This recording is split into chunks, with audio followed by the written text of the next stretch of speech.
So when Erica Kirk took the stage at her husband's memorial, she delivered a speech that was, well, it was a lot of things. It was part eulogy, part sermon, and you could even say part political manifesto.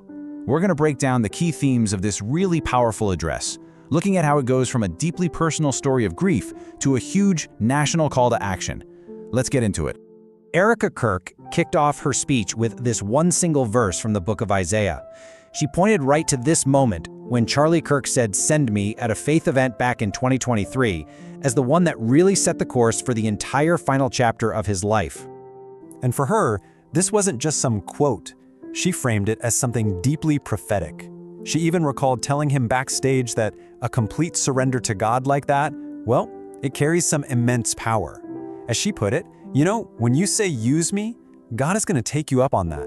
And she truly believes that's exactly what happened here. And that idea of divine intervention shaping events, that really became the first major theme of her speech. It's all about how she processed this unimaginable tragedy through the lens of her faith and what she kept calling God's mercy. So her story of grief really unfolds across this timeline you see here. It all starts with that fateful Send Me speech at America Fest. Then it moves to the absolute shock of his death on September 10th. And then it enters these 11 days that followed, a period she described as one of just profound spiritual revelation.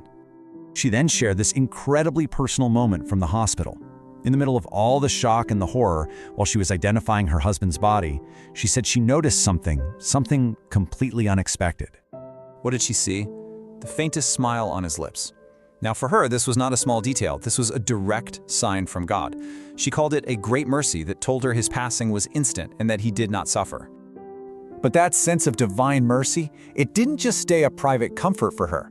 The speech quickly pivots and expands, arguing that this assassination sparked not chaos, but a national spiritual awakening. She presented this really stark contrast. The expected aftermath of a political assassination, you might think violence, rioting, maybe even revolution. But she claimed the nation responded with the exact opposite: revival, prayer, and a return to church. And she painted this picture of revival with these specific, personal examples. She was talking about people reconnecting with their faith after years away, or in some cases, even for the first time in their entire lives. To challenge all those people who were just starting on this spiritual path, she actually turned to her husband's personal journal.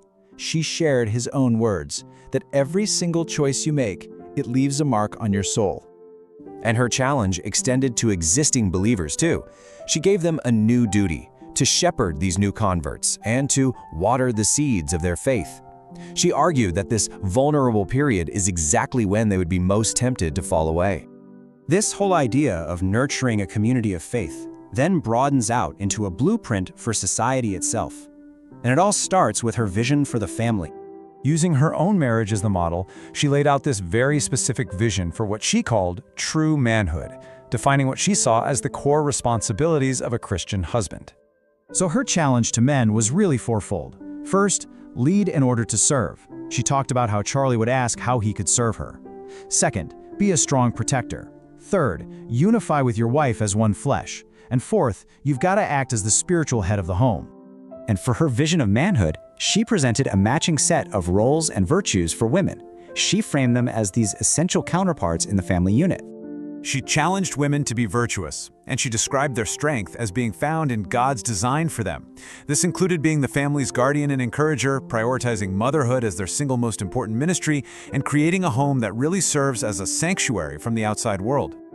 Okay, so after laying out this blueprint for the private family, she then turned to the public mission, outlining the future of her husband's work and, pretty importantly, her new role within it. And in a really powerful moment, she directly addressed her husband's assassin. She quoted Jesus from the cross, publicly offering forgiveness and stating that the answer to hate is not more hate, it's love. And then came the big one, the major announcement. She revealed that she would be taking over as the new CEO of Turning Point USA, the organization her husband founded. She declared, "His passion was my passion, and now his mission is my mission." She wrapped up with her vision for the organization's future, a massive expansion of chapters and faith outreach, continuing all the campus events, and an unwavering defense of the First Amendment, arguing that when dialogue stops, that's when violence follows. Ultimately, Erica Kirk's speech just seamlessly wove together this profound personal grief with a declaration of a very public mission. And it really leaves us with a compelling question to think about. In moments like these, when private sorrow fuels a public movement, where do we even draw the line between the two?